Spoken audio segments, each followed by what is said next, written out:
Hello, everyone, and welcome to the Symphony. Symphony Entertainment, Gaming, and Arts is my gaming company that focuses on horror systems, indie games, organic content, and player agency in an attempt to bring a symphonic approach to horror role playing. I am your host and your storyteller for this evening, Bridgett Jeffries, and we are back with Sanguine Arch, Symphony's very first Vampire the Masquerade game that takes place in modern nights here in Columbus, Ohio. We have one quick announcement. If you like it, if you love it, please back us on Patreon at patreon.com/. Symphony Entertainment. There are so many goodies and bonus episodes and some really unnecessary thirst commentary and some sub commentary that I still laugh every single time I look at that clip. Also, ways that you can integrate yourself into our story, ways that you can inspire the plot, creating NPCs. One of our favorite NPCs of the show right now is Harpy Natasha, that has been embodied by Tiffany, that was completely created by one of our benefactors, Chris Pratt. So there are so many different ways that you can actually influence the storytelling. So feel free to hop over to Patreon and back us over there. Guys, red lines have been discussed with the casting crew. The X card is in play. X's can be sent via private message or done visibly where I can see them. We will also be using the red, yellow, green traffic light method. If a safety tool is activated, no questions are asked, no judgment is passed. And without further ado, let us unveil this cast. Cast members, please introduce yourselves. Tell us who you are, where we can find you, and who you are playing this evening. And we're going to start in cast introduction order, which is going to throw Tracy out there first. Tracy, hit us. Oh boy, I'm Tracy. I am on the social medias as a mythical magpie one word. I do art sometimes. I talk about art and politics and gaming and stuff. And I am playing Miss Rosalia Lombardo. Miss Rosalia Lombardo. I love it every time I hear it, and Tiffany looks like she's crawling out of her skin every time she hears it.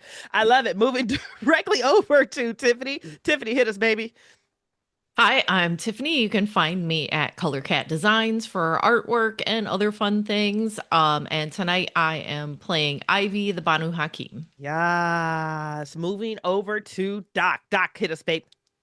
I'm Doc. If you need to find me, check out my Linktree, linktree.com/DocBones, because unlike these other several people, I don't have a unified handle across all my social media. And I am playing Connor Rowe, the Ventru. Hey, and last but totally not least, Kevin, hit us, baby. Hi, I'm Carl.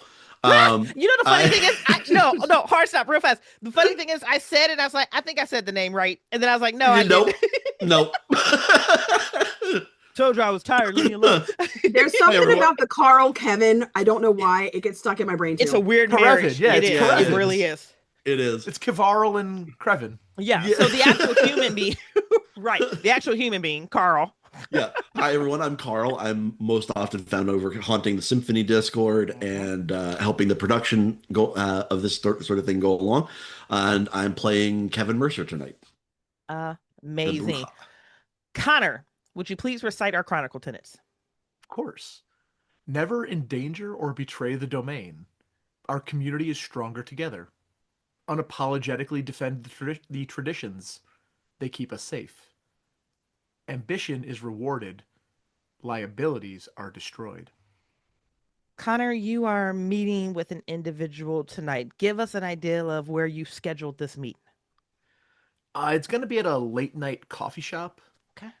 kind of on the outskirts of town, not quite well populated, but occasionally somebody stumbles in for a late night cup or somebody wanders in looking for a bathroom after a night out. Perfect. Perfect. I'm going to just bother Tiffany because I can. Tiffany, can you please describe this particular coffee shop, name it somewhere on the outskirts of time, and what traffic looks like right now? Um, I would think that it's not really a coffee shop. So we have this like dive diner called Spring Garden here that is like this like if you had like do you guys have grandmas out there, like grandma's restaurants? Not that I'm Okay. aware of. Okay. Yeah. So it's kind of like one of those. So it's like this dive diner with like outdated furniture. They're open 24 hours. The food's not that great, but like when you stumble out of a bar or you don't have any money because everything's super cheap, that's where you go. And they always have coffee, burnt or not. Um so and it's like so you have like these outdated booths that have probably been in there since like the early 80s. And there's actually like an old school like pie display, like tower, where they put all Oh their yeah. fresh pies in that they Yep. say that they make. I don't know. Um, and then like they're and then they even have like a bar you can sit at that wraps around, and then there's the booths. Yes. Oh, that's perfect. And Tracy, let me know if you disagree, but a description like that, I feel like this is sitting on the edge of Grove City, which is still Yeah, within yeah, Nia that's what I Glass's thought. domain. Sure, yeah. I kind of like the idea if this is an off the beaten path, coffee spot, that it's like one of these singular relics that's pending demolition as like these brand new apartment complexes are just like going up around it and you can watch it aging like faster and faster in real time as these new 12, 14, 600, $1,600 a month studios are popping up around it. You can just feel that these memories and these stories in a location like this aren't going to survive the next decade in the market that is growing around it. You are meeting another Ventrue here tonight, Connor. And at this time of night, the bar is, well, not the bar, this coffee shop, this diner is pretty empty, especially if we're looking at a weeknight. So there's probably the one manager backslash server that's working behind the bar right now that's pretty much holding it all together until her counterpart comes back from a 2 hour smoke break, one of those type of situations. And you are meeting who tonight? And I'm going to tee that directly over to Carl. Uh, so I think you are going to be meeting. Oh, let's see. You're going to be meeting a Ventru who is known as Antonio. Um, he is kind of known as a little bit of an unfamiliar, well, a little bit of an unorthodox Ventru in that he likes dealing only with other Ventru. Mm, Um, he kind of likes to he considers himself a middleman among Ventru. Okay. So he likes when two Ventru have a dispute, he likes being the arbitrator between them. And he mm. sort of built his reputation locally and in a couple of the nearby domains where he's also acknowledged as someone to resolve interclan disputes. Noted. What does Antonio look like? Antonio, I think, is a he looks to be kind of an androgynous man in his late 30s. Um, well dressed, but not inappropriate for where he is. Okay. So like you're at a diner, he's not showing up in a Versace suit. He's showing up in, you know, a decent it'll be a suit, but it'll be like, yeah, okay, this is the nicer thing they had at Target. That kind of thing. You've seen him in other venues where it is much more appropriate, but one of his ticks that you've heard of is he tries to always dress completely appropriately for wherever he is. I like the chameleon aspect of I meet the environment at the temperature that it is. That's some advice that Connor could have used when you guys went to that one underground dive bar. Yeah, yeah, yeah, yeah. Yeah. Yeah. Okay. So Connor, you enter into this diner and you see that Antonio has arrived before you. Yeah, I'll walk over to where Antonio is. I'm assuming at a booth. Yeah, he's probably at a booth with a big steaming mug of coffee in front of him. I'll slip in the booth opposite and thanks for meeting me, Antonio. Of course, Mr. Conroe. What can I do for you? I'm never gonna get used to you saying the full name, but you always seem to. Just Connor's fine. Of course, Mr. Rowe. All right, whatever. Uh, I've got a meeting that I'm heading to with, for lack of a better word, behind enemy lines, and I'm looking for some support. All right. What kind of support and how far behind which enemy lines? I was hoping just to have somebody on the outside in case things go sideways. I'm sure you're familiar with a Malkavian named Gloria. Intimately. I'm come. My face is like, oh, all right then. Well, then you know that she's dangerous and can be. Of course, as are you, as am I. But Oh, I take your meaning. I've been invited to let's call it tea time with somebody under her protection of sorts, and it doesn't pass. I guess the kids today would call it the vibe check. Ah, and your concern is you're walking into a situation that you Walking might into a not. lion's den, for lack of a Oh, better word. uh, I must ask the obvious question: why are you walking into the lion's den? What is in it for the clan? If we can find a foothold in this place, we might be able to gain a stronger influence in the medical world. You know that Gloria runs this house taking care of patients, things like that. Yes, as befits such a generous and noble person, of course. So if we can, generous, sure. If we manage to find an inroads to this place, we could gain ourselves a stronger foothold among healthcare. All right.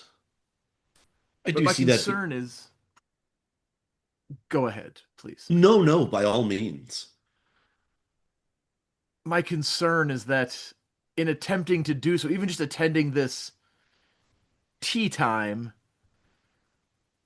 I'm putting myself in, for lack of a better word, immediate danger to things that she might do. And I understand that being under the accounting, that I'm not as important to the domain as someone such as yourself, but if Oh, none of that. I We all suc- serve in our own way. if I succeed at finding something that the Malkavians are doing in this place, not only would we gain a better influence among the healthcare, and I'll lean across the table and say, but think of how much damage we could do to knocking those Malkavians down a peg. Hmm, interesting. That's the reason. That's a good reason. That's enough for me to hang my hat on, as it were. But I am curious, and he'll actually kind of very gently hold his hands out towards you, like he expects you to take them. I'll take his hands. He'll, again, very gently kind of enfold yours, flip your hands over, and he rests his index finger on the vein that runs through each of your wrists. Ooh, Why do you really want to do this? ooh, power move. I will look him straight in the eye and say, I need to keep her safe. Who? Her name is Leah. And I Ah, can't explain it. I can't identify why, but I can't shake that she is in danger. And getting her out would not only serve the clan undermining the Malkavians, but it's just as much for me. uh, Doc, did you lie to him at any point? No, Mm. that is 100% Connor choosing his words as carefully as humanly possible. Okay. He'll sort of untick his head at that point and say, "This Leah, this was to be Edmund's sire at one point, correct?" something happened that prevented that.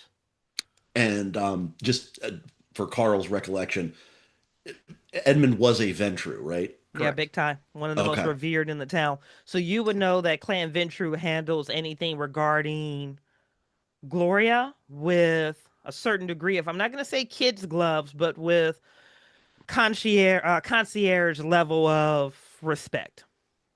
Hmm. Gotcha. Okay. So the white glove treatment. Yeah. Okay. Now, granted, Edmund has also been beckoned, so he's not here. Right. Can't True. enforce a whole lot from in the Middle East, but it's Ventru, and this is something that was very important to him. Ooh. I want to All add right. something to that scene then, Carl. As you're asking that, I'm going to lean in again. Like I'm assuming you still have your hands resting on my wrists. After you finish your sentence, he'll let go. Okay. Seems like he was focused on that specific Sure. Mm, thing. And that actually you're pretty observant, right? Yeah, I mean, I got a couple points in observation. He you get a very real sense that he doesn't like touching people. Ah, okay. oh, If that is the case, then I almost reaching out across the table to Antonio's shoulder and then stopping and making a fist and saying, then why would we let someone that Edmund planned to bring into our clan fall to the Malkavians? Antonio will lean forward a little bit so that his lips are like right by Oh his yeah. ear and go, "We wouldn't. Then why are we? What do you need? Protection. Of what I've level?" whatever you can provide. If I go in there, I need to know that I'm going to be able to make it out Mm. safely. What then I'm gonna hand this to Tracy or Bridgett. What can Antonio provide? I'm gonna work backwards. Doc, what are you looking for? Yeah. I'm looking for the proverbial like hooty hoo, and somebody gets me the hell out. Like if I drop a hooty hoo, I need to know that I'm getting out of that house safely, ideally unscathed. But let's be honest, that's probably not going to be the case. Gotcha. So you're looking for an emergency beacon where somebody will come in and extract you Extraction. out of the house. Yeah, Hmm. pretty Gotcha. much. I'm looking for Articulate that distraction. to him, and then you guys Yeah. will keep running. Yep. Yeah. I'm looking for an out. I All don't. right. I've been inside that facility, and it does not sit well with me that I can't tell what's happening. So if my goal is to get in there and try to find out what's going on, we don't let that information die with me. Mm. I need a way out. I need a way to make sure that anything that happens in there, I'm walking away from it.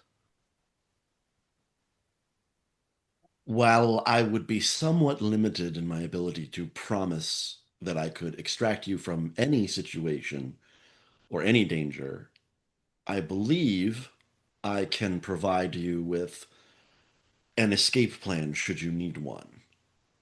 Um, with luck, you won't, but this is where I ask of course, the quid pro quo. What are you offering for this protection? Well, we both know that until Prim, intentionally obfuscating the gender, releases me from the accounting, I can't quite offer you a boon. And I know that it would be very uncordial to ask you to work on commission until I'm finally released from that to give you said boon. Hmm. What I can offer you is, would you prefer finances or assistance? My finances are quite well in order. I believe, unless my sources are mistaken, you've recently come into a number of ghouls to your possession, have you not? I believe we're on the same page then, Antonio. Then I would propose this. I will provide you with a exit strategy should you need it. Um, in exchange for the use of 7 of your ghouls who are best suited to socialization. Um, at the conclusion of our business, I would like to choose one of them to remain with me. That seems fair, but on one additional condition. All right. I would have right of refusal of the first choice just in the event that you take a ghoul that I'm fond of. No. You Then you you can have a have it. choice of the initial 7. Okay. So you don't have to offer me anyone you can't bear to part with. I'm not trying to pick your pocket. But of those 7, I would like my choice of them. I'll make a And counteroffer. and importantly, I would like this stated that this is a loan temporarily, that of course I will be more than happy and willing to renegotiate with Mr. Prim should he reappear and the circumstances that you are under reassert themselves. Our business is between us, Antonio. There's no need to bring Prim into this. I am not trying to bring Prim into this. I am simply acknowledging that there are things unacknowledged in this diner, and I do not wish to pick Prim's pocket on the possibility that he might reappear. If the next month elapses, you become acknowledged, our deal's completed. I don't know that's public knowledge. I don't know that that's known through the Okay. clan. Yeah, Okay, was then that brought up at the clan meeting? No. Nope. Okay, so then nope. okay. So just Okay, a then red light. okay, so all Rewind. yeah, rewind. So all that Antonio would know is that Prim has disappeared, right? Correct. Okay. I think, but he also knows that Connor is not yet acknowledged, right? Correct. Yeah. All Okay. of the Venture would know that he's sitting under the acknowledgement of Isabel Prim's Okay. daughter. You guys all know her. She comes to clan meetings when she's in town. Yeah. Oh, yeah. Y'all know her, yeah. I'm sure they've spoken. Okay. So yeah. So then that I'll change it to, if should Isabel not acknowledge you, then I will renegotiate with her because you technically can't own property or ghouls unless, yeah. Fine. And I'll extend a hand. He'll put it out and shake it, and I recognizing the immediate discomfort in like human contact. Mhm. It won't even be it'd be just a quick hand squeeze and then release. Excellent. To where shall I deliver the ghouls, Antonio? Bring them to this address, and he'll give the address of somewhere in the German village. Um, and they'll be provided for. They have nothing to fear. I have plenty of blood reserves and other issues that I can take care of. And beyond that, give me a day to make the preparations, and I will be ready. And he'll give you a cell phone number on a slip of paper, Sure. and say, if you need extraction or distraction from Gloria, feel free to text me. Well, to text this number. And I take the if you're holding on to the paper, like I'm gonna keep a hand reaching for it before I take it.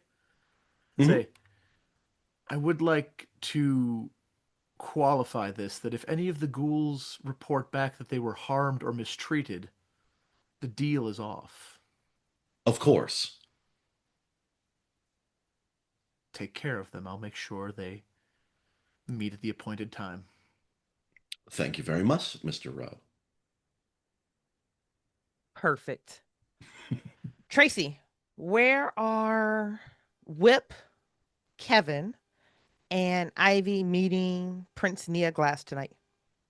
They will be meeting at the Ohio Theater.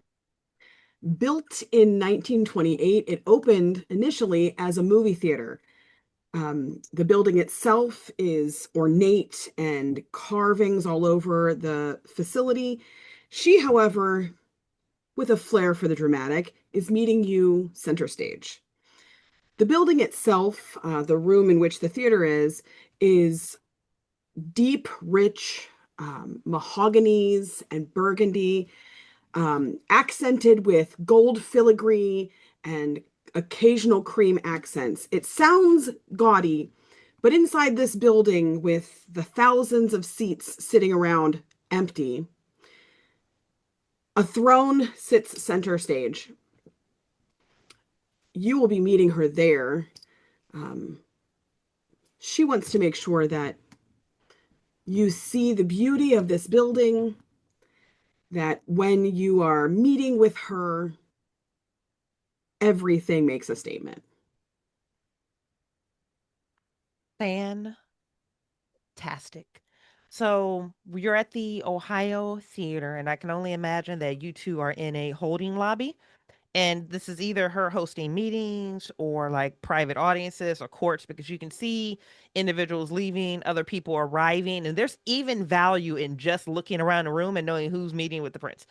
Very likely there's not a whole lot of conversation like, hey, what are you here for? Oh, no, no. There might be like the surface passing conversation, but there's a activated caution in not revealing your hand, being that you somehow were able to catch an audience with the prince on your true intentions for being there. So the two of you are outside in like a lobby area, typically where you would be ushered in.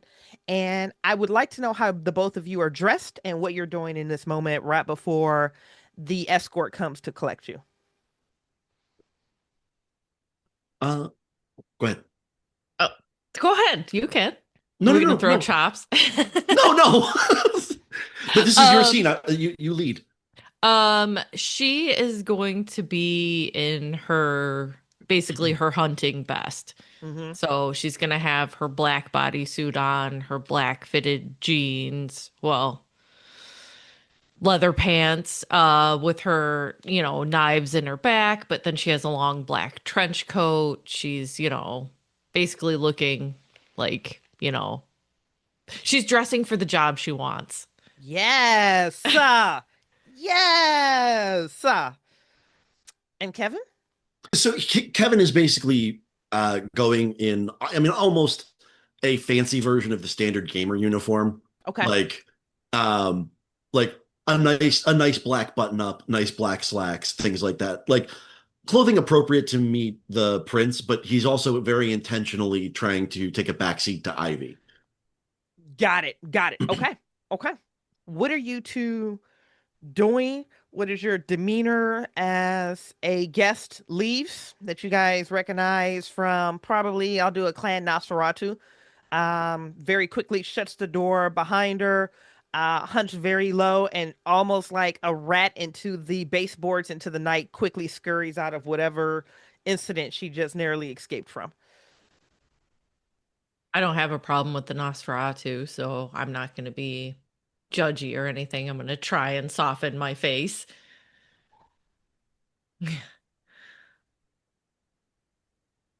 And it's you guys out there, and probably maybe I'll say a half a dozen other individuals that are waiting. And just I'm giving you guys a quick, if you want to do anything before I open these doors and you're sitting in front of a prince. Okay. So, Ivy, any last minute stuff? What's the play? I mean, I know the play, but Yeah. I don't know. I guess we got to see how receptive she is, how shitty she is today. I don't know. okay. Um, yeah, basically. And like Ivy's just kind of trying to like stay out of the way because it's bad enough that she's already being seen here by people and people are already talking and it's Yep. only a matter of time before fucking Moses like texts her like what the fuck. Yeah. So Yeah. You know that's running through the ecosystem. At least one person here alone is just watching for who walked in and who walked out of the door so they can sell that information. At least one mhm. person is.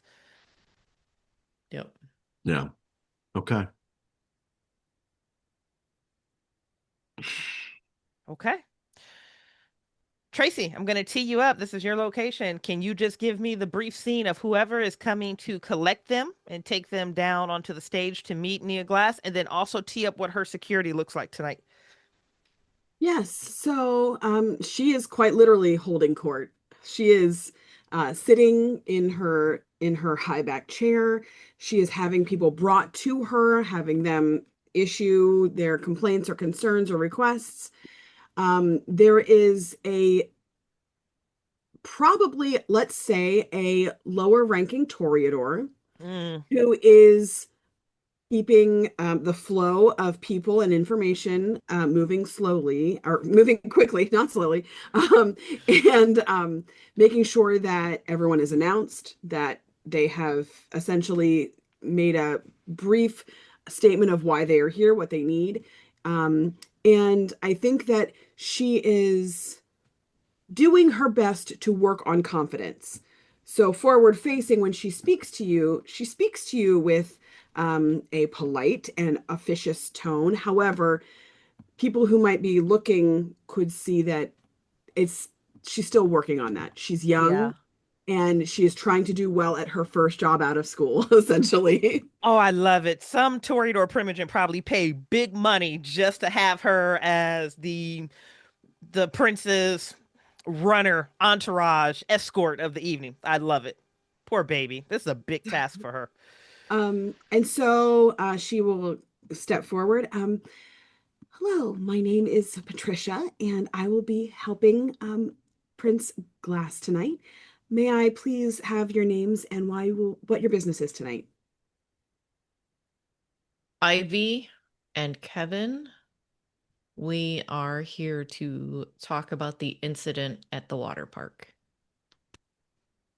Oh, yes, yes, you and a few others. All right. Bear with me just a moment, and I will make sure that you get announced. Mm-hmm. And she turns and goes in. And after a few moments, returns. Her Grace will see you now. And she leads the way, holds the door open, and then lets them go and closing the door behind them. Tracey, just keep narrative, and then I'll pick up with how Nia Glass is dressed and is sitting in her throne on the center of the stage. Fantastic. So you actually have to walk through the empty theater to get to where she is leading you. As the room opens, if neither of you have been there before, again, it's rich. There's tapestries all over the walls in a deep burgundy. The space could very easily look tacky had it just a little bit different, but it feels rich. The velvet curtain is down, but she sits in front of it, and there are velvet curtains all around. And she sits there, and while she looks small in the space, as you approach her, it's like you're going on a tour on purpose. Mm. She's walking you through this space, and the closer you get to her, you can't help but be like walked through up to her. And it feels like this is a service to you. They're doing you a favor. And so she walks you through the theater, walks you down an empty aisle, down richly carpeted floors to get you close to sitting right in front of the orchestra or standing, which is probably suggested. So there is a pit between you, and by pit, I mean an orchestra pit, between you and the prince who is up above you. No one even standing is going to be taller than her. Even the tallest vampires will still have to look up to her on the stage. And your steps, even though they are padded, kind of reverberate in this empty theater. If it were bustling with people, it would sound different, but yes. Absolutely stunning narrative work, Tracey. A chef's kiss, beautifully, beautifully done. From the elevated angle where you guys are contrasting with the presence, the essence, the power that is your Prince of Columbus, there are two things that strike you immediately. One, with the way that the lighting is situated and the way that she's facing you down on this throne, you catch more of the silhouette and almost like a blanket of shadows, more than you can actually read the expressions on her face or that you can see her clearly. You recognize her silhouette, you can see pieces of her, you can see her long and well manicured, almost black matte nails that are curling around the edge of the throne. She's sitting in, of course, some type of a regal black gown that just from your distance, you're not entirely sure, but it looks like it might be a two-piece situation between flowing pants and an upper top. But the black velvet curtains that hang move absent a breeze. You can feel the shift of shadows in your periphery. And I don't want to draw a false narrative between Fort Rapids and now, but I am going to draw a direct line between your trauma. There's an oblivion present in this area that just echoes back to Fort Rapids. Now, what I'm not saying is that those were the same situation. They're not. But you're sitting in the presence of an extremely powerful Lasombra who likely has Lasombra guards that are moving through the shadows that you can't see or feel. So this isn't Fort Rapids. It's not that. But your trauma immediately, it's like catching a scent of Angel's cologne when you move through a room, or it's like catching Maria's birthday populating as a calendar notification on your phone. It's just one of those things that just it sits in your periphery and it gnaws at you. The screams, those stenches that you could taste, that horror, those things that crawled along the walls, the suffering, it just there's no way for your trauma not to connect back to it. And you are standing there. Tracey, do you want to do the announcement or are you done? You were stellar, by the way. Do you want to do the final I'm announcement? I'm talking too much. No, Like, it am I was talking so too much? good. So she will literally clear her throat like a mortal. That's how new she is. Your Grace, Miss Ivy and Mr. Kevin would like to speak with you concerning the Fort Rapids incident. You can feel a smile, Kevin and Ivy, that you can't see, but you can partially see moving in and out of these shadows. And a single hand goes up and she looks to, what was her name? It was Patricia. Patricia. Let's work on the status order. One of these individuals is an officer and they should be recognized as such and introduced first. Of course. Yes, ma'am. I apologize. And she starts scribbling. Mr. Kevin, Whip of Clan Bruja, would like to speak with you, along with his associate, Miss Ivy. Better. Thank you. You're dismissed, Patricia. She speeds out. Whip, Mercer, and Ivy, you've come to speak with me regarding Fort Rapids. Thank you for the reports that you provided to your respective Primogen. They were invaluable to the early days of this ongoing investigation. Why are you here before me now?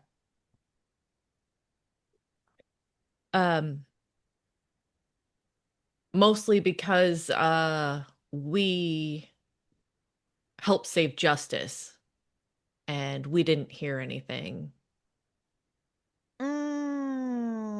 Let's correct that word choice because, as you're very well aware, words have power and perspective is everything. You didn't help save justice unless your reports are falsified, and the reports that I have that follow, you did save justice. Correct. So let's move forward in this particular conversation with an aura of transparency and honesty. And she settles back into the chair and crosses one leg over the other. Okay. Because we did save justice and Better. got him back to the domain, so that he was not a masquerade breach or a liability. I wanted to express that we did this to keep up with our tenants. We can't have liabilities out there. We can't have breaches out there. I do not have a position. I'm not an officer. But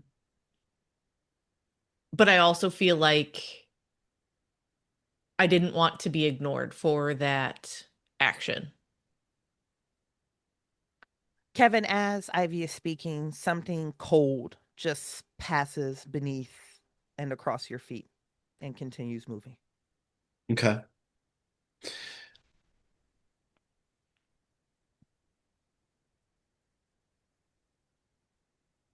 As I understand, Justice is still out of commission. He has not taken his position again. So, is that position still open? Are you filling it or are you waiting on him? There's a pause, and you can feel her head tilt. And there's a moment where, well, I guess the only person that's actually can see this has been in a scene that has done it is Connor, that when she's tabulating or calculating or she's running her numbers, her fingers tend to betray the math that she's doing. And you guys can see those 8 elongated and sharp digits run through something. Ivy, are you here because you're interested in the position or you're waiting for your recompense or both or something other? I wouldn't say no to the position. I was just curious. I am here also to point out that though recent things have been said and done that have put a stain on my name, I am still here for the domain, and I have gone out of my way to make sure that, we stay safe.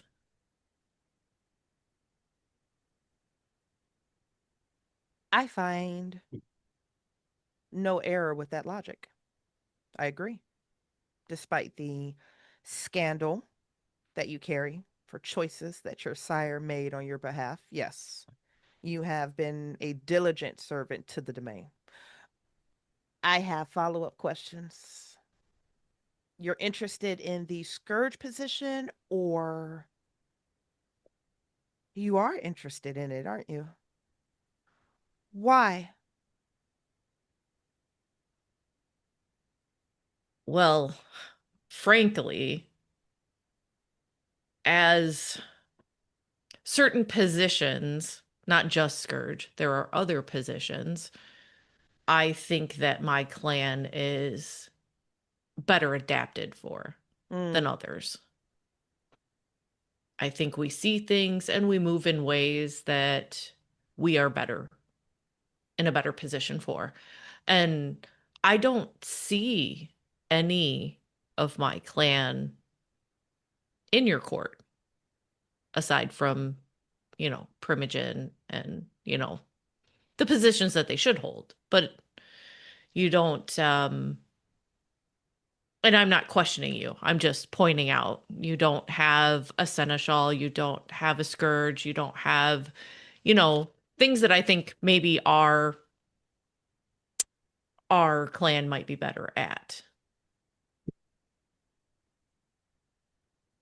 This is already the most intriguing encounter that I've had the entirety of the night. Whip Mercer, or do you prefer Whip Kevin? Whatever the prince would prefer. I'll go with Whip Mercer. It More carries a efficient. certain level of elegance. Whip Mercer, it is fascinating that your primogen secured you a meeting to stand before me with the very individual that your clan is moving against. How are you reconciling this? We are making no action against Ivy at the moment. And if we're operating from a place of honesty, Mm. during the most recent rant, I took the punishment to be the one who determines what happens to Ivy. And I have a vested interest in making sure that she is able to continue onwards. And I did so to maintain peace in the city as best I was able to. So then my reverse question to you, Ivy. You're here interested in a position on my court that exterminates, eradicates, and removes the very, and I'll say this word gently, the very clan that you're currently enamored with. How do you plan to reconcile that?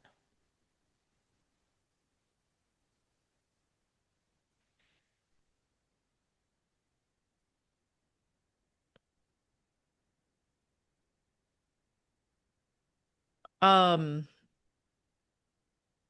hold on, Bridget. So Hmm. what was the I'm Yeah, trying basically to she's go through it asking again. you, hey, you want to be Scourge, which your full-time job will be killing Thin Bloods, and she just Right. open-faced the fact that she knows that apparently you guys are a coterie. Oh, So she's like, right. oh, so you've got a Thin Blood that you're protecting. You want a job that kills him nonstop? How are you going to reconcile that?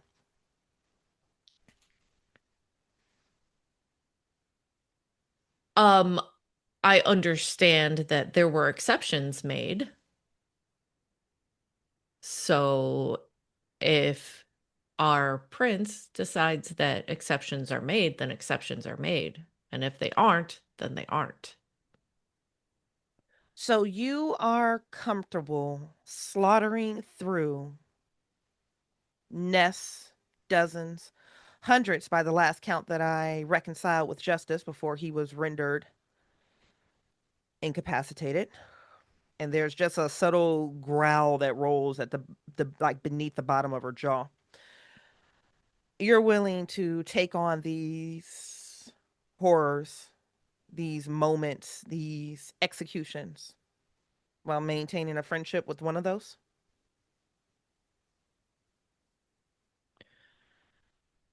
I don't know that I would maintain a friendship. I don't know that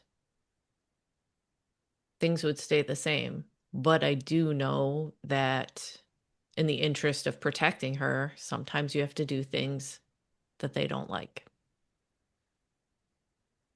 Are you aware of my price of onboarding into office? I am. That's going to displease Moses if I accept this appointment from you. Does that bother you? No. And then she's going to shift her attention back over to you, Kevin. Mhm. You stalled the Bruja, and I'm not going to preach the specifics of your clan to you. That would be disrespectful. But you and I both know the urgency and the impatience of passion, grief, and anger. How long do you think that dam is going to hold, Whip Mercer? And when it does inevitably flood, because it will, are you prepared to stand before your clan in front of her?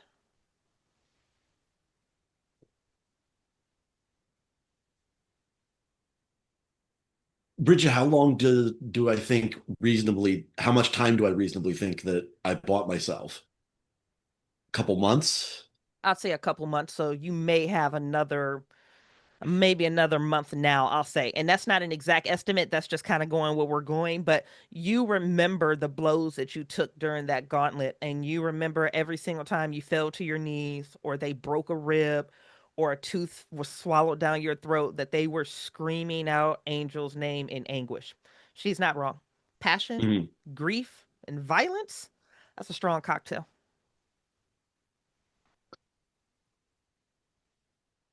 I would conservatively estimate that perhaps another 6 weeks. Her fingers dance and you can't see her eyes rolling in her head, but her fingers dance, and then she just doesn't counter that, which might be consent or agreement. Okay.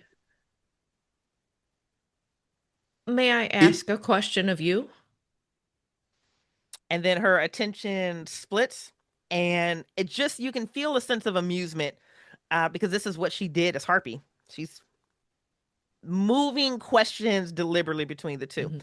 And she's going to defer directly back to the person that has the most positional status in this particular situation, which is the whip to finish his thought.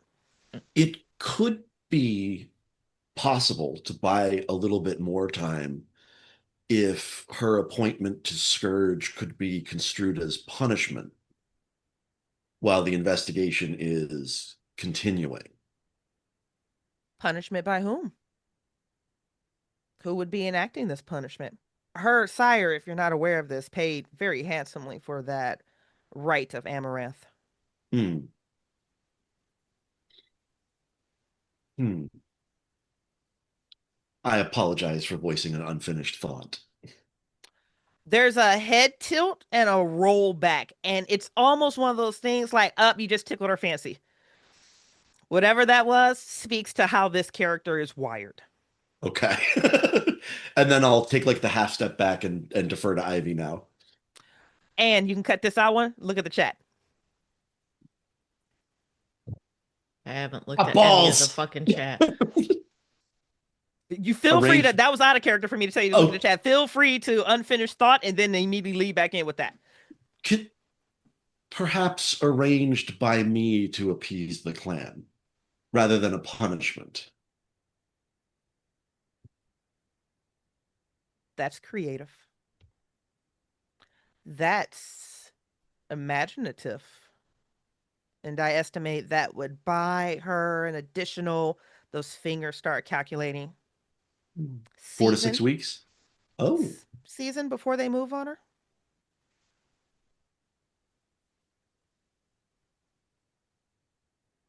That's clever. Whip Mercer. Thank you. And then the attention immediately swoops back to you. Ivy, you had a question that you've not yet voiced. I did. My question is, I understand why you allowed that right to happen, and what was paid, but also, would you allow them to come after me? I didn't. Well, I paid a different price. I'm very well aware of the price that you paid. And throw a trap with me. We're going in 3, 2, 1, throw them. Okay. Scissors for me. Paper. So I won on that one. I will give you this. This is a loss, but this isn't a deliberate misdirection. She felt like in that... Sorry. The damn... I need to get a new cord for this mic.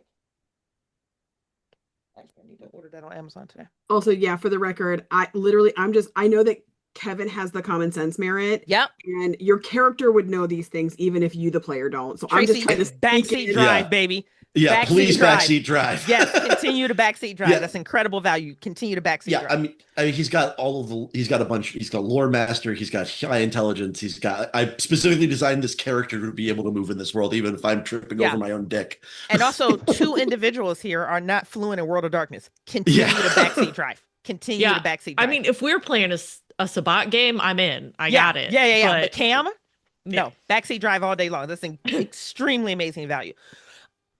Ivy, you failed this chop, so I'm going to give you this, not as a deliberate, you failed a chop, here's some misdirection. This is something that you at least know is true. When she made that statement regarding prices that people were forced to pay to that degree, that wasn't antagonization. She's sitting in some chair next to you. That felt either intimate or personal.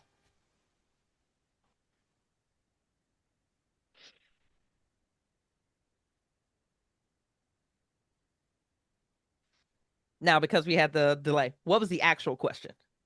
Would she allow them to then also pay to have the same right on me? Depends on what's on the offering table, what's on the negotiating board, time to lapse between this very imaginative play of your punishment position to Scourge. Too many factors to determine. Would I delay it for a period of time? Very likely. Mostly because I'm curious to see how something of this nature would play out. Also, agitated Bruja are very easy to weaponize. And then she looks to you, Kevin, almost with the like, I said it out loud. What do you want me to do? I'll shoot her a look back of like, I mean, yeah. Like, all I had to get them to do what I wanted was let them beat my ass for an afternoon. Yeah, and if they're all upset and on edge and like it's pure politics, but it's also social manipulation. If she has them frothing at the mouth for a right on Ivy, today's price is not tomorrow's price. Mm-hmm. It's a much different story. And with things that are going on in the background, agitated Bruja, that's very easy to just open up a door and let them flood into the arena. Yep. If you feel that maybe I'm better used somewhere else, then I will move on my way. I just wanted to voice my concern that we did retrieve justice and have yet to receive anything in return if we are playing those games. No, those are the exact games that we're playing. I'm going to acknowledge the respect that I feel that you came directly to me to ask about your recompense. Most kindred in the domain would have just stomached it, cried their sorrows and their hurt feelings into a bucket that I'll never see nor never care about. But you came here to ask directly. I'm going to provide you some perspective. Now, how you choose to metabolize this perspective is on you. But let's discuss some things that we know are true regarding what happened at Fort Rapids Water Park.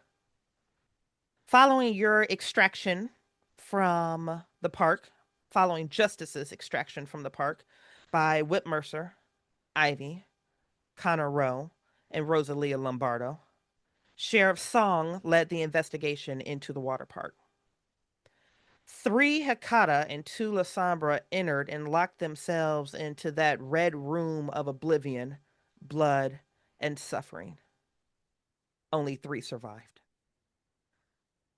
And of the survivors of that room, I suspect that they're going to be forever changed. Ayan Mohammed is spilling blood and sanity at an exponential rate, trying to put those Humpty Dumptys back together again.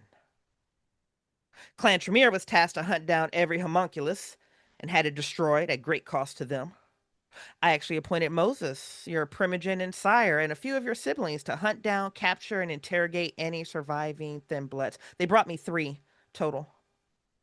One of them has been acquired by another, but they did secure me 3.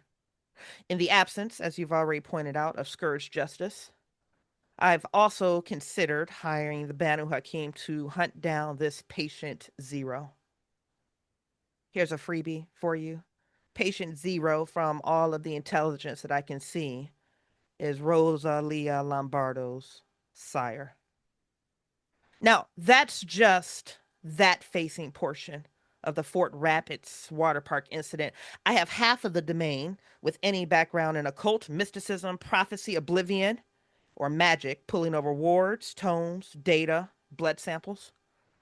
I have the Ventru and the Nos, taking Fort Rapids offline for public access, financially, electronically, even in the media. I have them weaponizing ghouls to make sure that that location stays inaccessible to curious or wandering eyes during the day. I have their resources pumping into making sure that nothing regarding Fort Rapids hits a settlement, hits a newspaper, or even hits a, oh, the escrow date has come around and these investors are looking to invest in a new water park in Columbus. No one on my team locally can seem to wake justice, or the other thin bloods that were pulled down from those meat hooks. The situation is now stable enough to lift the lockdown, which I will be doing at the close of this evening. And at that point, once I have reconciled my visibility of all of the efforts that multiple members of the domain have invested into this investigation, then I can start passing out cookies. So if you're wondering why you haven't been rewarded, why I haven't scratched your belly, patted your head, or given you what is actually due, this invoice that you're standing before me asking for, it's because dozens members of the domain are also due theirs. And I have to reconcile the fact that 2 Lasombra and a Hakata died walking into that room.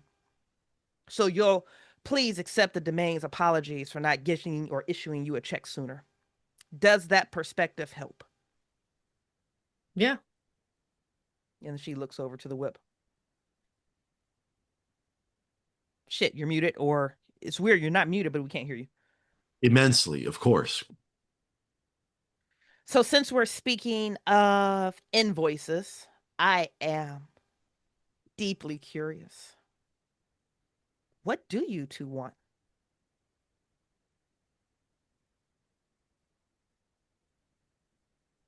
Oh, that silence is so incredibly inviting. Let's give you the vision board that I have so far. Status, of course, was on the radar. I'm going to be hosting a gathering at the close of this month to celebrate the lift of the lockdown and to also bring us all together for a final reconciliation as we move on to next steps. Booms, prestations are always on the table. You won't be paid what you're due because if I offer the two of you anything above a minor, well, then if we look at the economy of prestation, what do I offer the Hikata who suffered actual losses? What do I offer the Lasombra that suffered actual losses? What do I offer? Well, there's a list in incidents like this. But something tells me you two might forego both of those and ask for something a little bit more. And she looks to you directly, Kevin. Creative, imaginative. So, well, in the vein of we've already shown that we are looking out for the domain and taking care of liabilities and noticing things while other people, well, other kindred are busy. I wanted to bring up another liability. Interesting. I asked you for what your ask is, and you're offering me a liability. This should be a very Well, interesting story. I'm along for the ride, Ivy. I mean, it's kind of an ask too, but so I have spoken with other clanmates, and they are also of the same opinion that Gloria is stuck. She's stuck in her obsession. She's stuck in her compulsions. She isn't doing well. And some other clanmates have been concerned, which is why I have concern.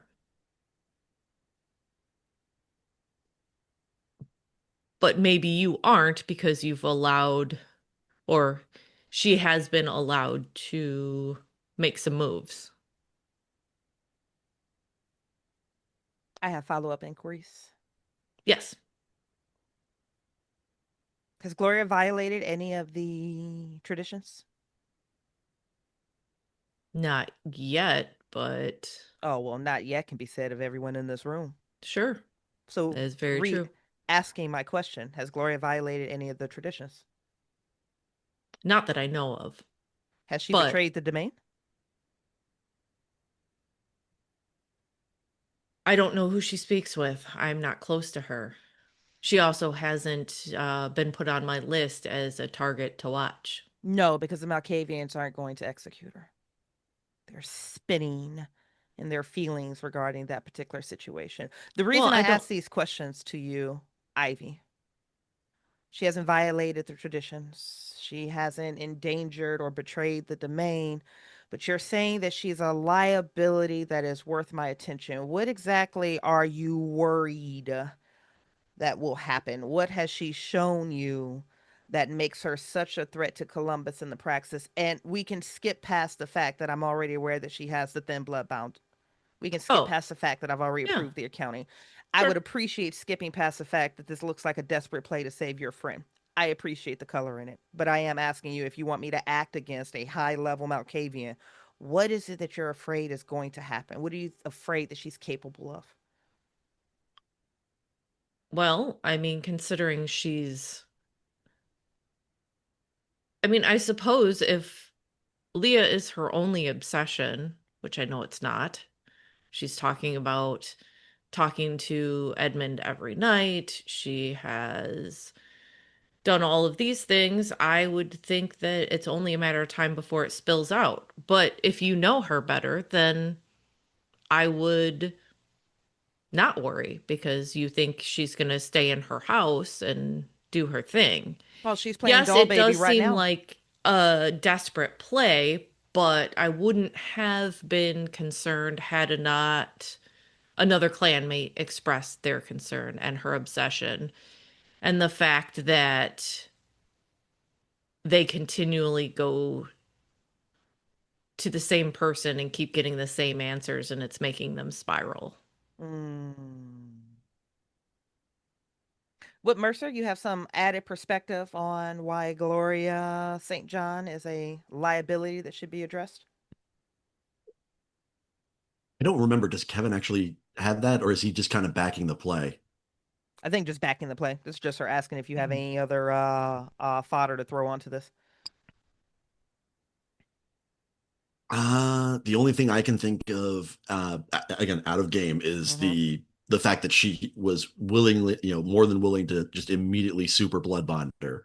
But I don't think that's going to be particularly convincing No, I'm to the trying to prince. remember everything Devaney was saying. Yeah. Yeah. Seeing enemy. I said that. Yeah, she said it. Yeah.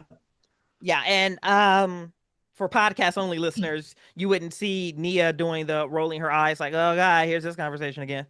Mhm. Not directed at Ivy, more like, oh, yep, here we go. Yep, yeah. 7 times I've heard that this week. Yep. Edmund, apparently. Fucking crazy ass Malkavians. Right. So you haven't presented enough to me to act against Gloria, but I'm not moving against Gloria. Doesn't mean that you can't. So again, this is my question to you. What are you asking of me for recompense? If you want Gloria boxed, torpid, or destroyed, I'm not going to do it for you, but you're more than welcome to do it yourself, if that's the approval that you're seeking. But just know it's going to be because the favor was exchanged in recompense for your services to the domain. No, that would be something that I would want all of the Malkavians to also agree on. Oh, you should be talking to the Malkavians then and not me. Correct.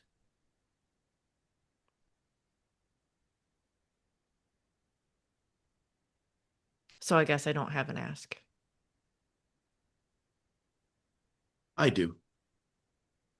The shadowy head tilts towards Kevin, and Ivy, at this point, you feel something cold just pass, beneath these leather pants that you're wearing. Something scampers by you that's very cold, very dark. I would like the accounting of Rosalia Lombardo transferred to me. Granted. Thank you.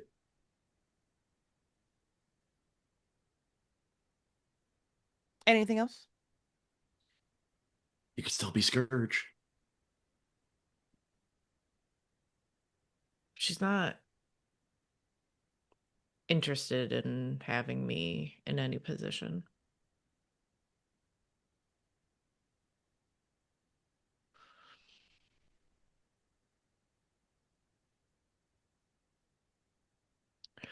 Yeah, I guess that's it.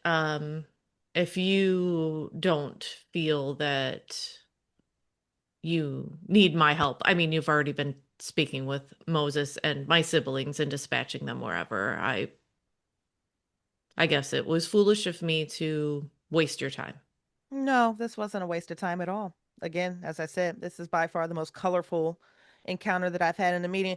Did the connective tissue between whatever plan you two reconciled before you came to see me dissolve? Were we not doing the entire play where the Bruja punishes the Banu Hakim by putting her in a scourge position? Because I thought that was delightful. That's really up to Kevin. He's already taken a lot for me, even though it wasn't my fault or my choice. Then, Whit Mercer, I will offer you this because I am delightfully curious to see how you all play this particular situation out. I will announce Ivy as my scourge at our upcoming gathering. And in respect for the imagination invested into this particular proposition, I'll not bound her. And I'll give her a 30-day window before I allow someone to kill her. Thank you. That's incredibly generous. With that being said, prior to Patricia coming to dismiss you from my presence, Ivy, you're still due recompense. I would use the time between now and gathering to send my office a message and specify what your ask is. Otherwise, it's going to be status. Also, when this is over, I'm sure you're gonna have time for my payment that I owe to you. I am So deeply looking forward to that instruction. just reach out anytime, obviously. That concludes our evening. Thank you for such a refreshing encounter. And a hand goes up, and Tracey, go ahead and close us out. As if she were waiting for the sign, young Patricia enters the room. She makes her way over quickly and moves in front of you both. If you would, the prince is through. And she shows them the way out and looks back over her shoulder back at the prince to make sure there is no further instruction for her. The dismissal finger wave. And then she will see them both out. She will turn to Kevin.